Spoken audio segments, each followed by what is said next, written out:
নমস্কার বন্ধুরা, spicy village ফুডে আপনাদের সকলকে স্বাগত জানাই। আজকে আমি চানা মশলা একদম নিরামিষ পদ্ধতিতে করে দেখাবো। এই চানা মশলা বানানোর জন্য কি কি প্রয়োজন সেটা দেখে নেব এখন। চানা মশলা বানানোর জন্য প্রথমে সারা রাত ছোলাটাকে ভিজিয়ে রেখেছিলাম, একদম ডবল সাইজের হয়ে গেছে। এখানে আমি কাবুলি ছোলা নিয়েছি 200 গ্রাম, আর একটি আলু টুকরো করে কেটে নিয়েছি। পরিমাণ মতো নুন নিয়ে নেব, আর বেশ কিছুটা সর্ষের তেল। এরপরে এক টুকরো আদা, দুটো কাঁচা লঙ্কা, একটি টমেটো কুচি, দুটো শুকনো লঙ্কা, আর দুটো তেজপাতা।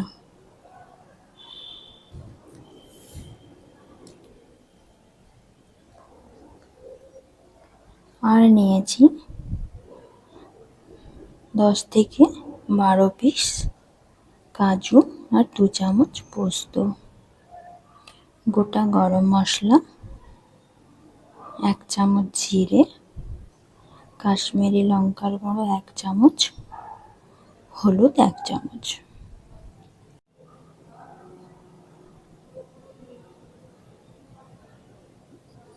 আর নিয়েছি 1 চামচ জিরে, 1 চামচ ধনে গুঁড়ো, 1 চামচ গরম মশলার গুঁড়ো।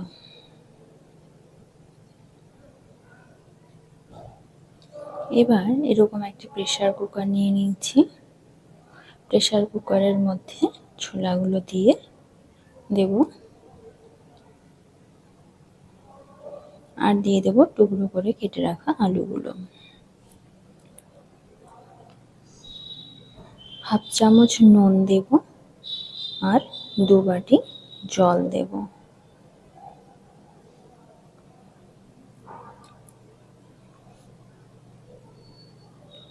আর কালারের জন্য দিয়ে দেব 1/2 চামচ হলুদ গুঁড়ো।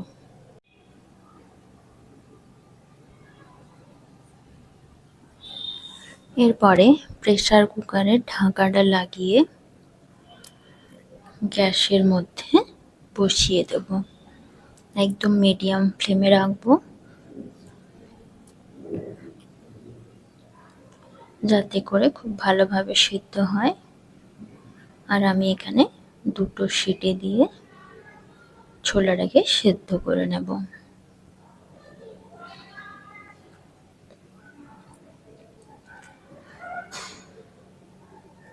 এরপরে ছোলাটা নামিয়ে কড়াটা গরম করে নিয়েছি।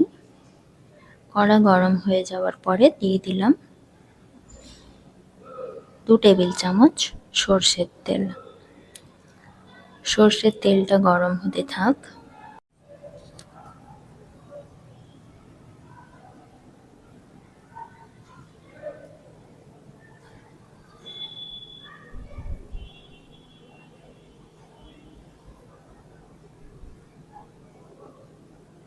তেল গরম হয়ে গেছে, তাই এখানে আমি দিয়ে দিলাম 2টো শুকনো লঙ্কা।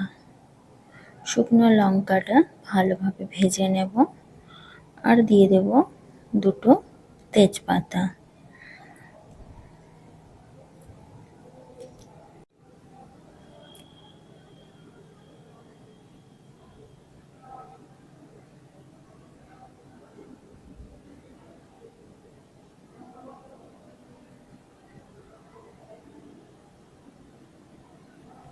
লঙ্কাটা খুব ভালোভাবে ভাজা হয়ে গেছে।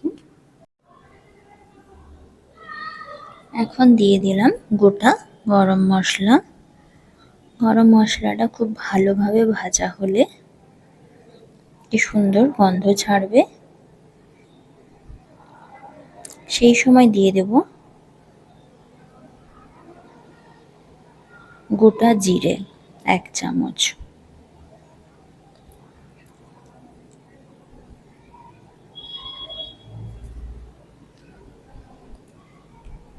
খুব ভালো একটা গন্ধ বেরানোর পরে দিয়ে দিলাম গোটা জিরে 1 চামচ। জিরেটা খুব ভালো লাল করে ভাজা হলে দিয়ে দিব টমেটো কুচি আর দুটো কাঁচা লঙ্কা। টমেটোটা খুব ভালোভাবে ভেজে নেব। 1 চামচ নুন অ্যাড করে দিলাম, তাতে করে টমেটোটা গলে যাবে এবং মিহি পেস্ট বানানোর জন্য প্রয়োজনীয়তাই নেই। দেখুন টমেটোটা একদম গলে গেছে। এই পর্যায়ে দিয়ে দিলাম 1 চামচ আদা বাটা। আদাটাকেও খুব ভালোভাবে ভেজে নেব। আপনারা যদি প্রথমে তেলের মধ্যে আদা না দিয়ে টমেটো দিয়ে আদাটা ভাজেন, তাহলে তেল ছিটানোর ভয় থাকে না।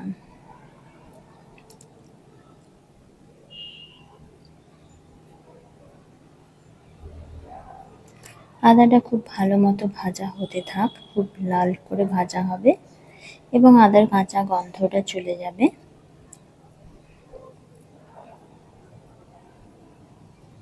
এখন দিয়ে দেব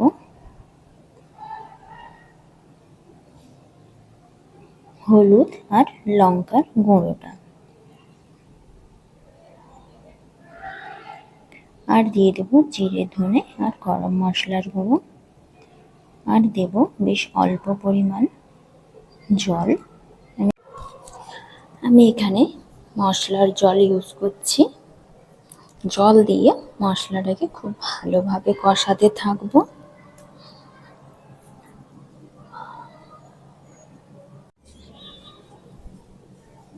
মশলাটাকে খুব ভালোভাবে কষাতে থাকবো।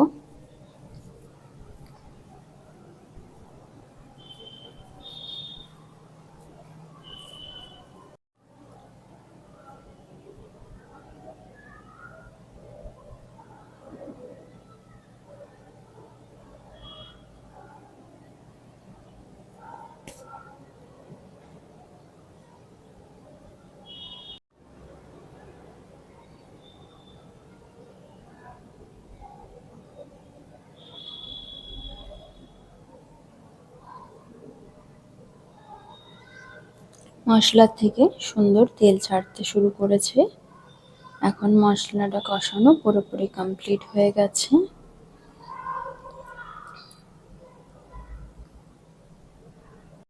গ্যাসের আঁচটাকে একদম লো ফ্লেমে রেখে দেখে নেব ছোলাগুলো খুব ভালো সেদ্ধ হয়েছে কিনা।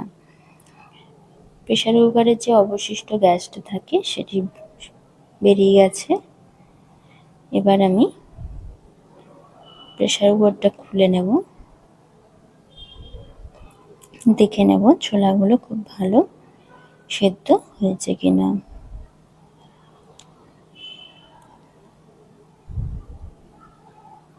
দেখুন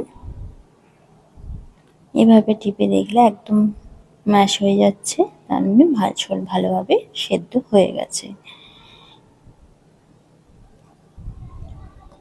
এদিকে আবার মশলা কষানো তো কমপ্লিট হয়ে গেছে, কিন্তু আমি এখানে অ্যাড করে দেব পোস্ত আর কাজু বাটাটা।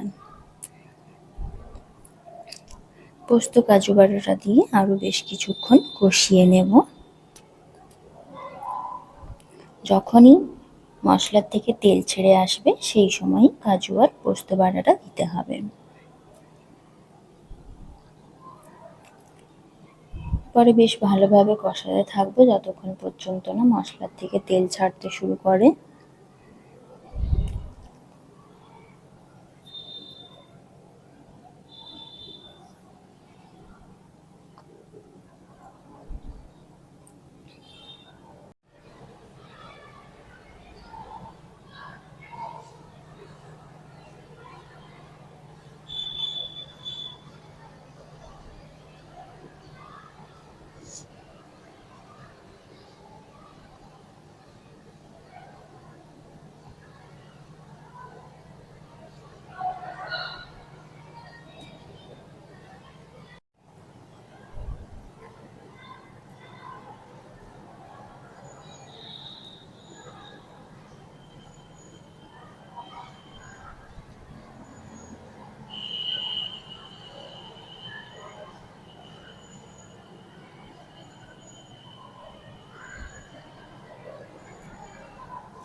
এই পর্যায়ে দিয়ে দেব সেদ্ধ করে রাখা ছোলা ও আলুগুলো।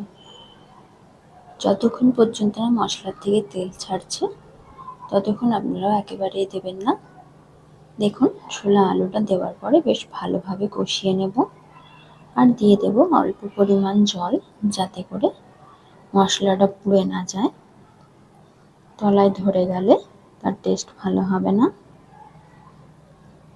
আমি এখানে পোস্তর বাটি ধোয়া জলটা ইউজ করছি। দিয়ে বেশ কিছুক্ষণ কষিয়ে নেব।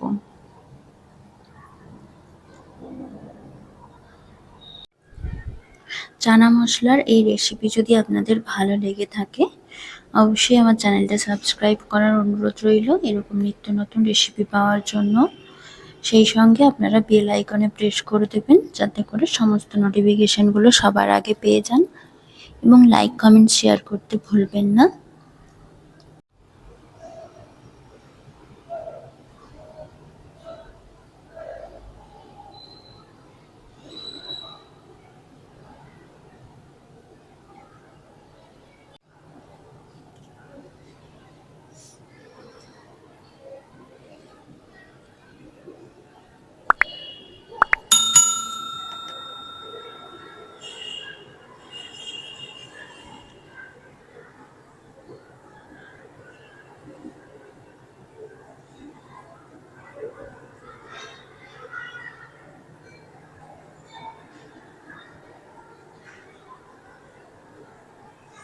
দেখুন ছোলাটা বেশ ভালোভাবে কষানো হয়ে গেছে।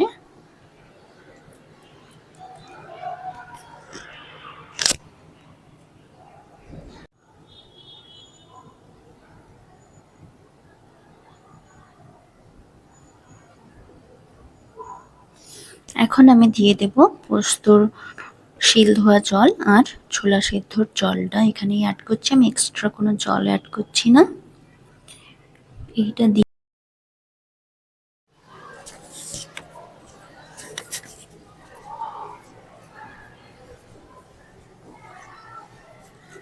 দিয়ে বেশ কিছুক্ষণ নাড়াচাড়া করে ফুটিয়ে নেব।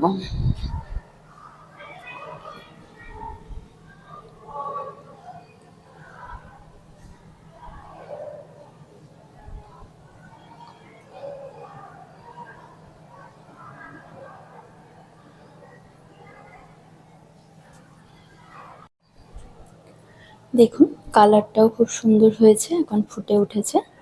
তাই এখন পরিমাণ মতো নুন দিয়ে দেবো। নুনটা এখানে আমি হাফ চামচ ইউজ করেছি, যেহেতু সেদ্ধর সময় বা মশলা কষানোর সময় দেওয়া ছিল। আর দিয়ে দিলাম চিনি 1 চামচ। এরপরে দিয়ে দেব হাফ চামচ গাওয়া ঘি।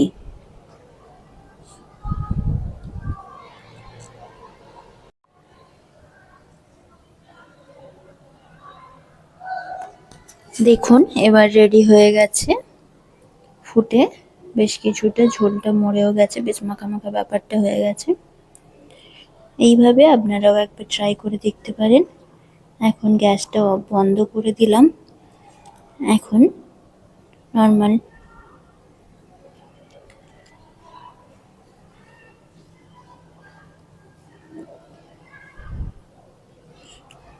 বেশি ঝোল রাখিনি আমি, একেবারে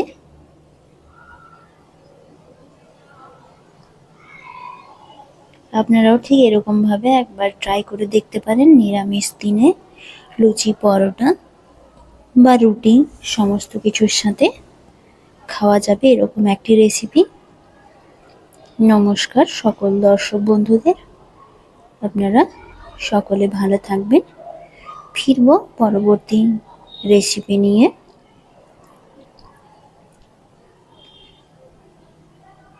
নমস্কার সকল দর্শক বন্ধুদের।